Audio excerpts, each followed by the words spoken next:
नमस्कार. गोष्टी माणसांच्यामध्ये आपण इतके दिवसात वेगवेगळ्या सक्सेस स्टोरीज बघितल्या.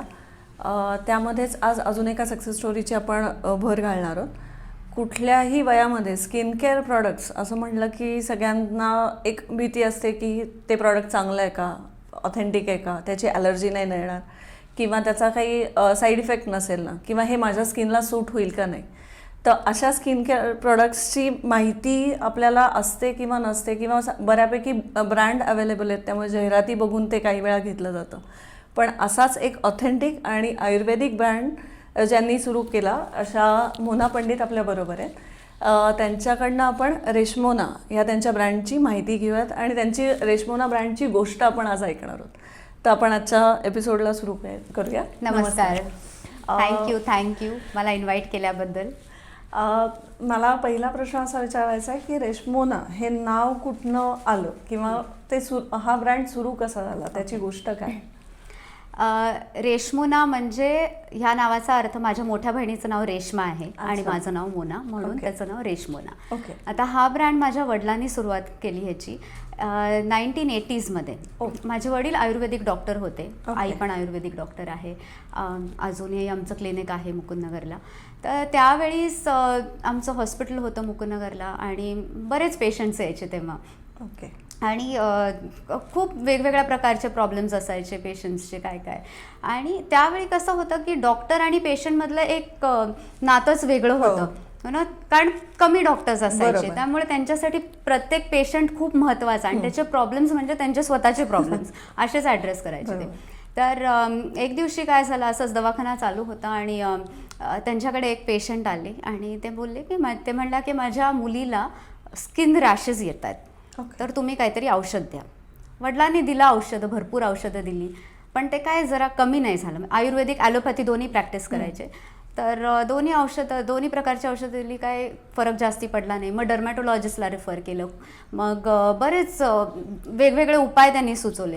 तर पेशंट काही डॉक्टरांना सोडून जायचे नाही पूर्वीचे, ते काय दुसऱ्या डॉक्टरकडे लगेच नाही जायचे. त्या म्हणल्या की नाही, तुम्ही काही करा आणि माझ्या मुलीला बरं करा. वडील म्हणले की माझ्याकडे आता काही नाही आहे उपाय, मी सगळं करून झालं, आता आपण बघू मुंबईत वगैरे मोठ्या डॉक्टरांना दाखवू. त्या म्हणाल्या की नाही, तुम्ही डॉक्टर, माझा तुमच्यावर फार विश्वास आहे, त्यामुळे तुम्ही असं काहीतरी संशोधन करा की ज्याच्यामुळे माझ्या मुलीचा हा त्रास कायमचा निघून जाईल. लहान मुलगी होती, 8-9 वर्षाची. तिला डर्मेटायटिस होतं, फ्लेकी स्किन, ड्रायनेस, ह्याच्याने खूप इचिंग व्हायचं, खूप त्रास व्हायचा, झोप नाही यायची रात्र, शाळेत पण जायला तिला त्रास व्हायचा. मग त्यावेळेस वडील म्हणले बरं ठीक आहे, बघतो मी. मग त्यांनी आयुर्वेदिक औषधं पोटातून आधी द्यायला चालू केले आणि मग ती म्हणली हां थोडंफार बरं वाटतंय काही महिन्यांनी, पण आता वरती टॉपिकल लावायला काहीतरी द्या, कारण की खूप इचिंगमुळे त्रास होते. ते इचिनेस, आपलं ड्राय स्किन प्रॉब्लेम कमी झालं, पण ते इचिंग फार डिस्टर्बिंग होतं. मग त्यांनी ठरवलं की आता बघू या आयुर्वेदिक. मग त्यांनी फार्मसीचा कोर्स केला आणि फार्मसीचं मध्ये शिक्षण घेतलं त्या काळात.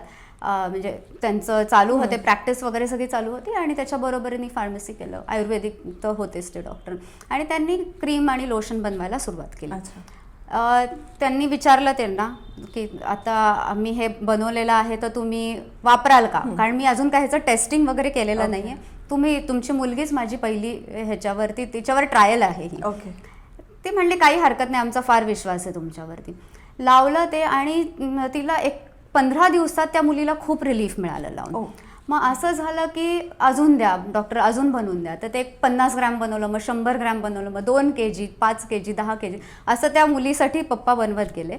आणि त्याच्यानंतर तिचा पूर्णपणे जे काय स्किन प्रॉब्लेम होता तो निघून गेला. मग त्यांनी त्या मुलीच्या आईनी त्यांच्या रिलेटिव्सला सांगितलं, फ्रेंड सर्कलमध्ये सांगितलं. मग सगळे येऊन म्हणायचे अरे मला पण ड्राय स्किन प्रॉब्लेम आहे, तुम्ही काही देतात का. मग ते असं बनवत गेले आणि मग सगळे म्हणाले की तुम्ही बाजारात का नाही आणत हे प्रोडक्ट, खूप छान आहे, ह्याचं खूप इफेक्टिव्ह आहे. तेव्हा त्यांनी विचार केला आणि मग कोंढवाला पहिली फॅक्टरी टाकली. कोंढवामध्ये एक छोट्या स्केलवरती चालू केलं आधी, पण इतका छान प्रतिसाद मिळाला की प्रत्येक पुणे शहरात नाही पण मुंबईमध्ये मग स्टेट्स वाढत गेले.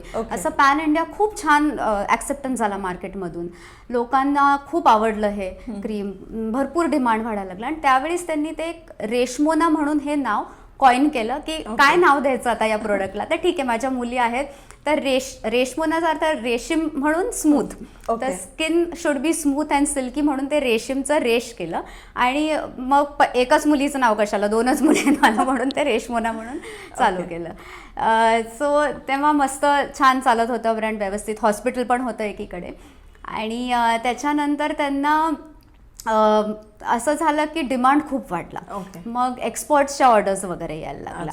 तर आणि त्यांनी ते जे क्रीम लॉन्च केलं पहिलं, ते ऑल इन वन होतं, रेशमोना स्किन रेस्टोरेटिव्ह म्हणून होतं. ते एकच क्रीम होतं, म्हणजे ब्रूज, बर्न्स ह्याच्यासाठी मल्टीपर्पज क्रीम होतं, ड्रायनेस, पिंपल्स या सगळ्यासाठी होतं. आणि त्याचा फरक पडायचा लोकांना, म्हणजे असं कधीच कंप्लेंट आली नाही की फरक नाही पडला. म्हणजे अजूनही लोक त्याच्याबद्दल विचारतात की अरे हेच ते रेशमोना क्रीम आहे का.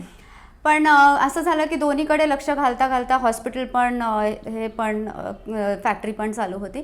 तेवढ्यात त्यांना एक ऑफर आली एकांकडून की आपण पार्टनरशिप करूया मोठ्या स्केलवरती. एनिवे तुम्हाला एवढे मोठे ऑफर्स येत आहेत. तर विचार केला आणि ते पार्टनरशिपमध्ये त्यांनी अग्री केलं त्यांच्याबरोबर. मग त्याच्यानंतर तळेगावला फॅक्टरी उभारली. त्या काळात 10 वर्षात 10 अवॉर्ड्स मिळाले. अगदी राजीव गांधी सद्भावना अवॉर्ड, पनामा अवॉर्ड, एक्सपोर्ट्सच्या ऑर्डर्स यायला चालू झालेल्या. छान चालू होतं. पण काही कारणामुळे त्यांना पार्टनरशिपमध्ये फसवण्यात आलं. आणि डॉक्टर असल्यामुळे एकदम साधा माणूस, म्हणजे वडिलांबद्दल सांगायचं तर अगदी डॉक्टर कसे होते पूर्वीचे की नाही मी आणि माझं पेशंट, तसं लोकांसाठी करायचं म्हणून हे पण क्रीम चालू केलेलं. तर बिझनेस ॲस्पेक्टनी कधी त्याच्याकडे बघितलंच नाही. सो जेव्हा हे फॅक्टरी बंद पडली तेव्हा हा खूप मोठा धक्का बसला त्यांना. त्यावेळी त्यांना हार्ट अटॅक आला. आणि काय झालेलं की फॅक्टरी आता खूप स्केलअप होतीये म्हणून हॉस्पिटल पण बंद करून टाकलं. आई होती बघायला, पण त्यावेळी मॅनेज नव्हतं होत. बरेच पेशंट्स असायचे, ॲडमिट असायचे, ऑपरेटिव्ह असायचे हॉस्पिटलमध्ये. मग ते बंद केलं. आणि कारण की 70-80% कॉन्सन्ट्रेशन आता फॅक्टरीमध्येच करायचं होतं. पण अचानकपणे बंद पडल्यामुळे ते मग अटॅक आला त्यांना आणि पूर्ण मोराल डाऊन झालं. सो ही छोटीशी एक सॅड स्टोरी आहे रेशमोनाची.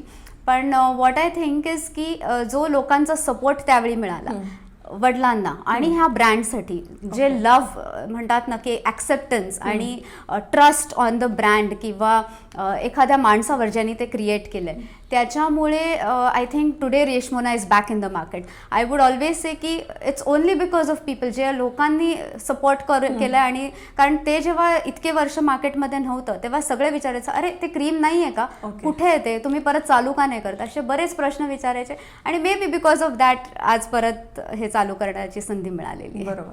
पण मग तेव्हा तुम्ही म्हणता की मल्टीपर्पज एक क्रीम होतं आणि आता तुमची बऱ्यापैकी प्रॉडक्ट्स 13-14 प्रॉडक्ट्स आहेत. तर मग त्यावेळेचं फॉर्म्युलेशन जे एका सिंगल क्रीमसाठी होतं आणि त्याच्यानंतर हे जेव्हा वाढवायला लागलं त्यावेळेस तुम्ही ते त्याच्याबद्दल संशोधन असेल किंवा त्याचा अभ्यास असेल तो तुम्ही कसा केला किंवा काय पद्धतीने? हे जे फॉर्म्युलेशन होतं जे वडिलांनी केलेलं होतं तर ते एका क्रीम, ऑफकोर्स ते एका क्रीमसाठीच केलेलं.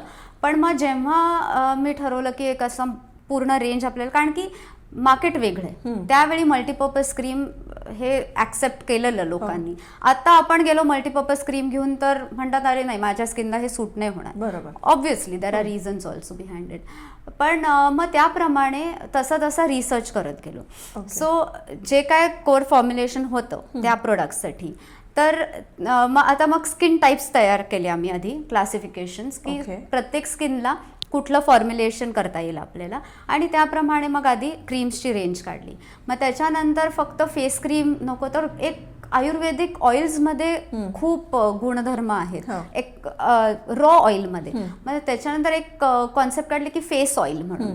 खूप फेस सिरम्स असतात मार्केटमध्ये, पण एकच होतं की प्रोडक्ट काढायचं तर ते इफेक्टिव्ह काढायचं. ऑफकोर्स ॲस्थेटिकली ते प्लीजिंग पाहिजेलच. सो ते आमच्या प्रोडक्ट्सची आम्ही ती पहिल्यापासून USP ठेवली की फील पण छान पाहिजे, फ्रेग्रन्स पण छान पाहिजे, पण त्याचं गुणधर्म पाहिजे. म्हणून तर ते स्किन केअर आहे.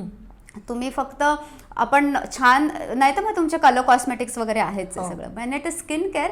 तर कुणाला तरी त्याचा चांगला उपयोग व्हायला पाहिजे. Skin should be better than before. म्हणून मग हे आम्ही वेगवेगळ्या स्किन टाईप स्टडी करून पूर्ण परत ते आयुर्वेदिक फॉर्म्युलेशनचा अभ्यास केला, रिवाईज केलं, मग त्याचे ट्रायल्स घेतले आणि मग त्याप्रमाणे काढले.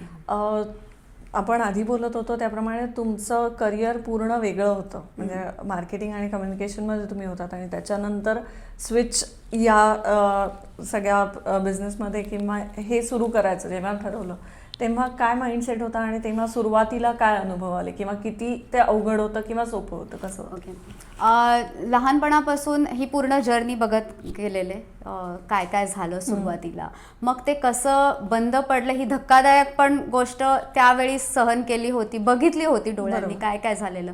सो डोक्यात एक होतं आधीपासून की नाही आहे चांगलं आपलं क्रीम तर मग चालू करायचं, पण कसं करणार, कारण सगळंच कोसळलेलं होतं, काहीच नव्हतं सेटअप. आणि वडिलांचा पण पूर्ण आत्मविश्वास हे झालेला, ते म्हणले नाही आता सोपं नाही आहे परत क्रीम चालू करायला.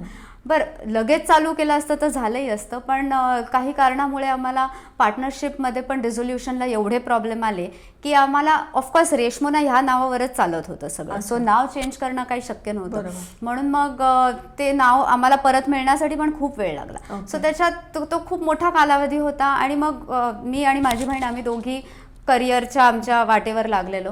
तेव्हा बहिणींनी फार्मसी ऑलरेडी चूज केलेलं, ह्याच्यातच येणं, ह्या क्षेत्रातीला यायचं होतं म्हणून, आणि ऑफकोर्स होता आपला पूर्ण मोठा सेटअप म्हणून. पण माझं अजून काही नक्की नव्हतं, कारण की मी अजून शाळेतच होते त्यावेळेस.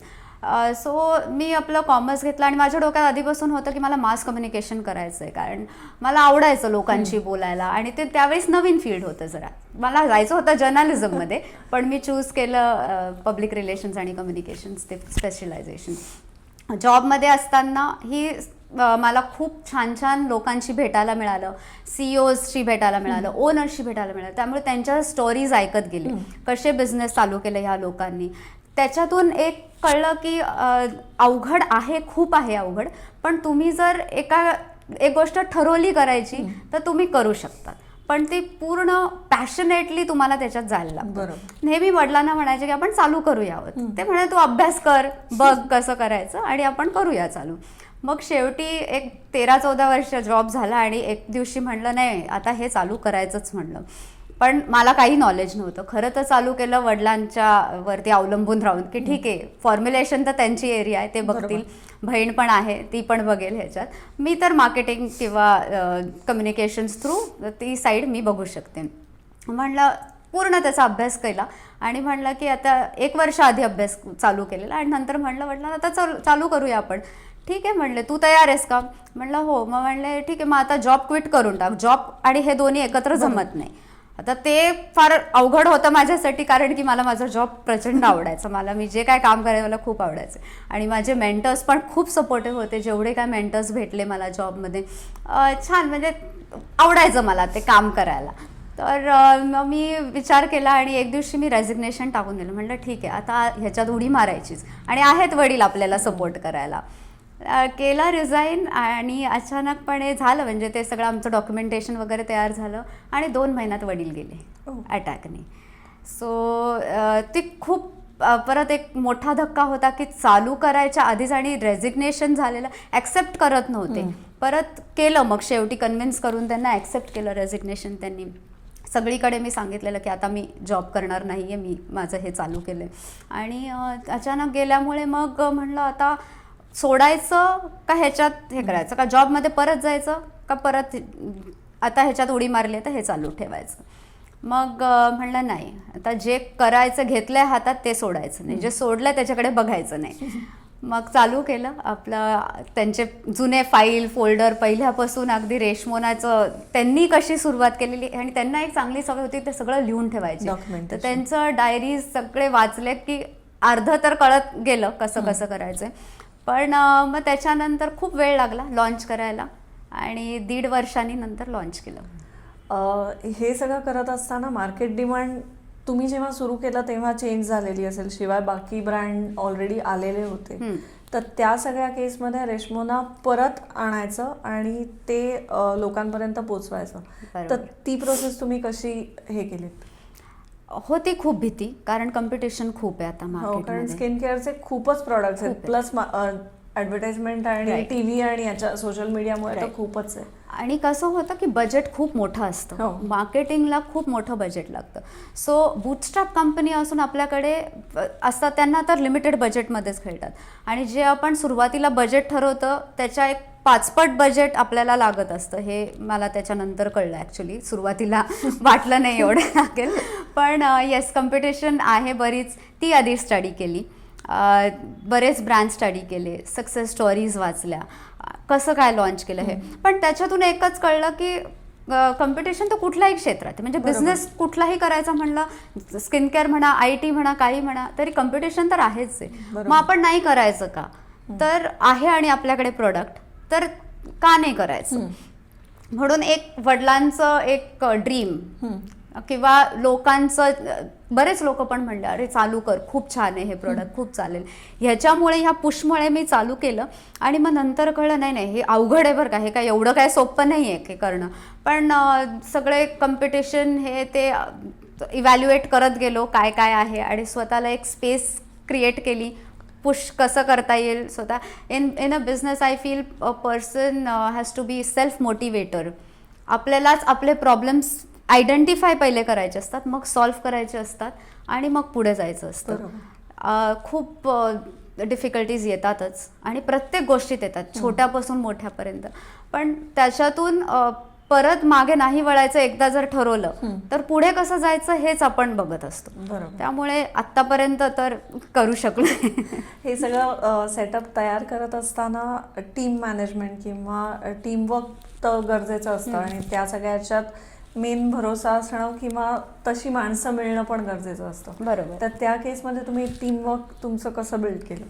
सुरुवातीला तर मी एकटीच होते जेव्हा हे चालू केलं तेव्हा, म्हणजे अजूनपर्यंत मागच्या 6 महिन्यात टीम हायर केलेली आहे आता.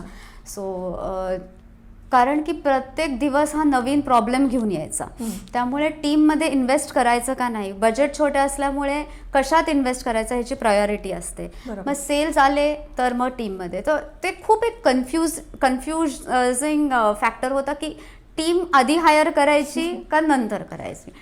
म्हणून सगळ्या ह्याच्यात स्वतःच लक्ष घातलं, मॅन्युफॅक्चरिंगमध्ये पण, सेल्समध्ये पण, मार्केटिंगमध्ये पण, पॅकेजिंग डिझायनिंग पासून सगळ्या ह्याच्यात मीच इन्व्हॉल्व होते. मग नंतर कळलं की असं नाही आहे, आपल्याला एखादं गोष्ट जर दुसऱ्यांना द्यायची असेल तरच आपल्याला वेळ मिळतो, आणि मग त्यांना ती एरिया देऊन टाकली की मग आपण फोकस करू शकतो वेगळ्या गोष्टींमध्ये.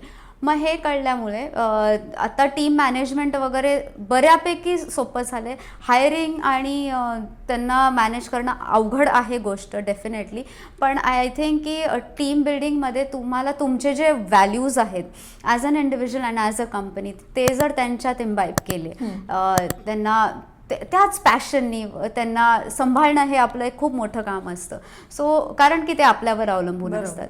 त्यांनाही आपली कंपनी, माझी कंपनी नाही आहे, ही आपली कंपनी आहे, आपल्याला सगळ्यांना बरोबर ग्रो व्हायचं आहे. कारण स्टार्टअपचं कसं असतं की छोटी आधी कंपनी असते, मग आपल्याला ही मोठी, तर मोठं पिक्चर आपल्याला क्रिएट करायचं आहे. हे त्यांना जर समजून सांगितलं तर आय थिंक ते पण खूप सपोर्ट करतात. तुमचं या सगळ्या प्रॉडक्टचं प्रोडक्शन युनिट कुठे आहे? म्हणजे हे प्रोडक्शन युनिट आहे कानपूरला.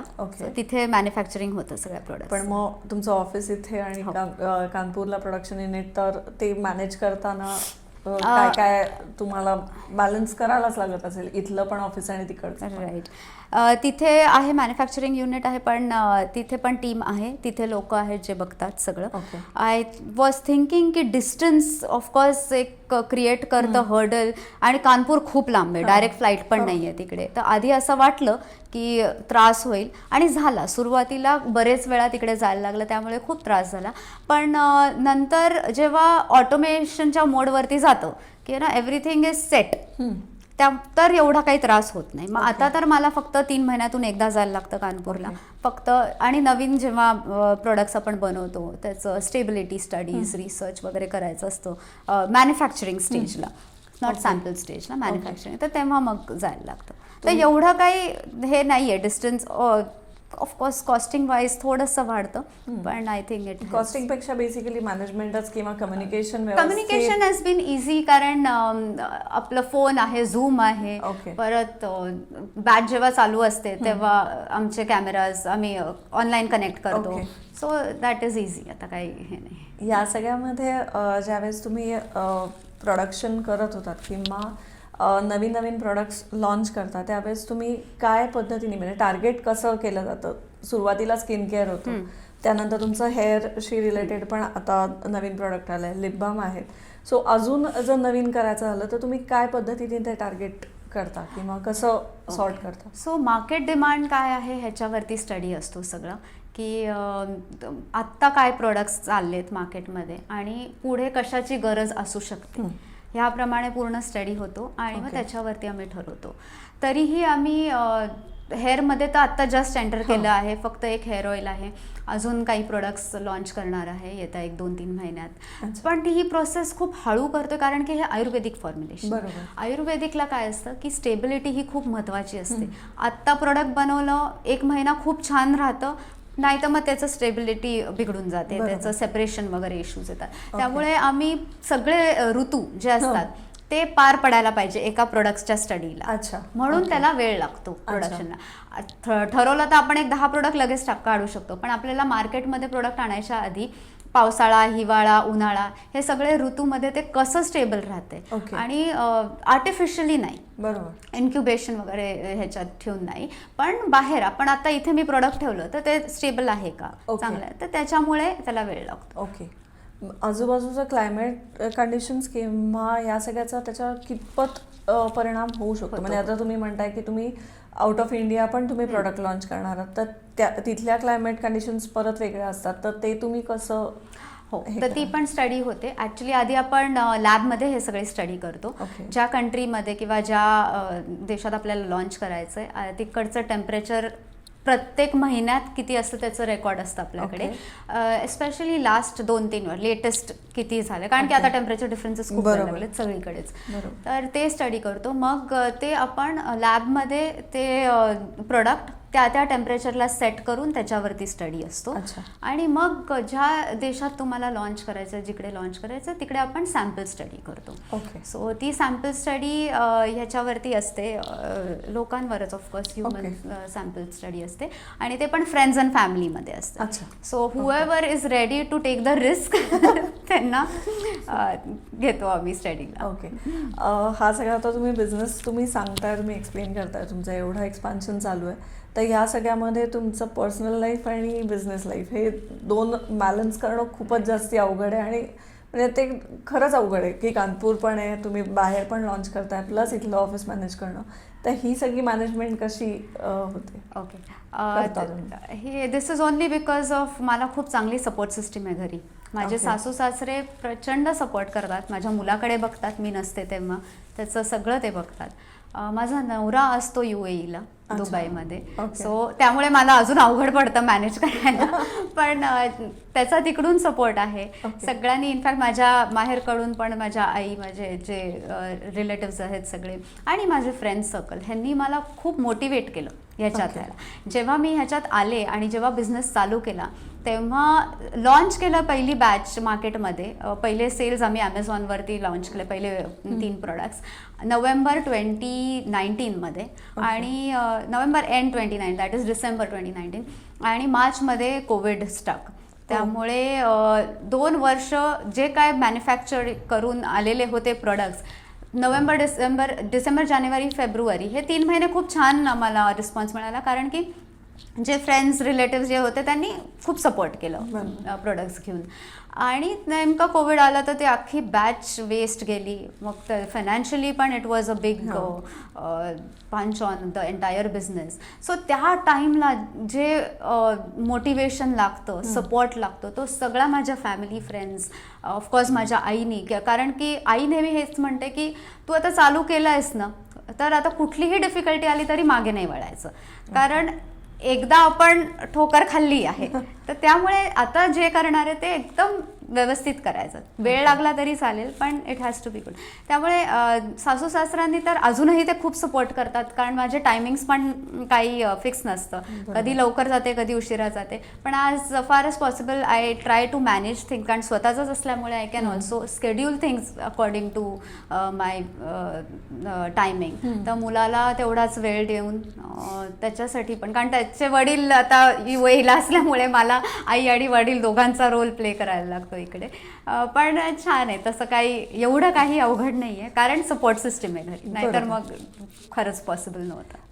तुमच्या या सगळ्या जर्नीमध्ये असा कुठला आलेला एक्सपिरियन्स जो कायम लक्षात राहिला, किंवा म्हणजे आता तुम्ही कोविडचं तर सांगितलं, पण याच्या व्यतिरिक्त असा कुठला एक्सपिरियन्स? कोविडमध्ये ना मी एक केलं की काही काम नाही आहे मला किंवा काही होत नाही आहे म्हणून न बसता, ऑफकोर्स मी वडिलांचे सगळे पुस्तकं वगैरे तर वाचतच होते, पण मी पुढचे एक 8 प्रोडक्ट्सचे फॉर्म्युलेशन्स केले तयार. सो तो मी पूर्णपणे ते 1.5 वर्ष पूर्ण अभ्यास केला. ऑनलाईन कोर्सेस खूप होते, तर आयुर्वेदा किंवा हेच नाही, पण मी भरपूर छोटे छोटे ऑनलाईन कोर्सेस पण केले की जे माहिती होते मला, पण म्हटलं की नाही आपण शिकू, दरवेळी काहीतरी नवीन शिकायला मिळतं. सो त्याच्यामुळे मला चान्स मिळाला की अजून अभ्यास करून फॉर्म्युलेशन रेडी करून ठेवू, जेव्हा मार्केट ओपन होईल तेव्हा पॉसिबल असेल तर आपण हे प्रोडक्शन करू. सो आय थिंक की ऑपॉर्च्युनिटीची वाट न बघता you have to keep walking towards it, की तुम्हाला काय करायचं आहे हे एक समोर ठेवलं पिक्चर, तर आपण त्याप्रमाणे चालत राहतो पुढे. आणि for me success is not far fetched की मला असं असं हवं आहे असं नाही, पण एव्हरी बेटर डे, कालपेक्षा आजचा दिवस चांगला आहे, तर दिस इज सक्सेस फॉर मी. की काल हे नाही झालं पण आज हे डील झालं पूर्ण, so that is success. Okay. या सगळ्यामध्ये तुम्ही अपडेट स्वतःला ठेवायला लागत असेल, मार्केट कंडिशन्स असतात, नवीन येणारे ब्रँड्स असतात, सो ते अपडेट कसं तुम्ही स्वतःला ठेवता? सकाळी उठून न्यूजपेपर तर वाचते, कारण ती माझी सवय आहे. कम्युनिकेशन्समध्ये असल्यामुळे त्यावेळी तर आम्ही 15 न्यूजपेपर वाचायचो, आता फक्त 2च वाचते, मराठी आणि इंग्लिश. आणि न्यूज येता जाता तर आपल्या फोनवरच आजकाल असतं, त्यामुळे जेव्हा फ्री टाईम असतो त्याच्यात न्यूज वाचणं. पण मला मोर ओव्हर मला बुक्स वाचायला खूप आवडतात. सो रात्रीचा 1 तास असतो जेव्हा मी आणि माझा मुलगा आम्ही दोघंही रीडिंग टाईम करतो.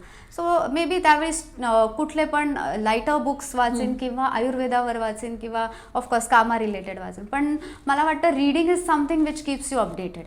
सो करंट अफेअर्ससाठी टी व्ही आणि न्यूजपेपर्स वगैरे तर आहेच आहेत, पण तुमच्या कामासाठी पण तुमचे जे काय रिलेटेड बुक्स आहेत, आय थिंक त्याच्यात जे नॉलेज आहे ते आपल्या गुगलवरती पण नाही आहे. बरोबर.